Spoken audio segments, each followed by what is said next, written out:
Controversy among Arizona Republicans and Democrats at the legislature. News 11's Crystal Jimenez joining us again with more tonight. It's a bill that will remove the permanent from permanent early voting, changing the list of voters who receive a mail-in ballot without requesting one. The permanent early voting list sends residents a mail-in ballot without having to request one every year. But those with this specific ballot don't have to use it to cast their vote. This is where SB 1485 comes in, challenging the nature of the permanent early voting list. If you miss all four, the primary and the general, in 2 election cycles, like the last 2 cycles, then you would come off of the early voting list, and the recorder would have to notify you saying that you didn't vote in the last 4 elections.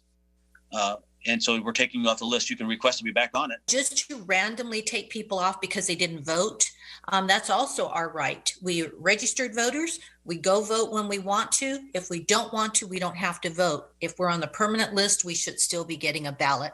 Representative Dunn saying those taken off the list will still be registered to vote. This bill would just prevent some ballots from being mailed out, cutting down on costs for ballots that are mailed but never used, also cutting down the voter list. Both representatives saying this bill has stirred up some controversy. This caused a lot of dissension and debate at the state legislature. 2 other voting bills failed, including a measure requiring mail-in ballots to be notarized, another mandating international election observers. These measures died in the state house, among others that would have made it hard for Arizonans to vote. Folks on the Republican side that want to make it tighter and harder to vote, and so that's a correct statement. But are those bills moving through and making it to the governor's desk? Basically not. 2 measures that have recently been signed into law make little tweaks to the voting system.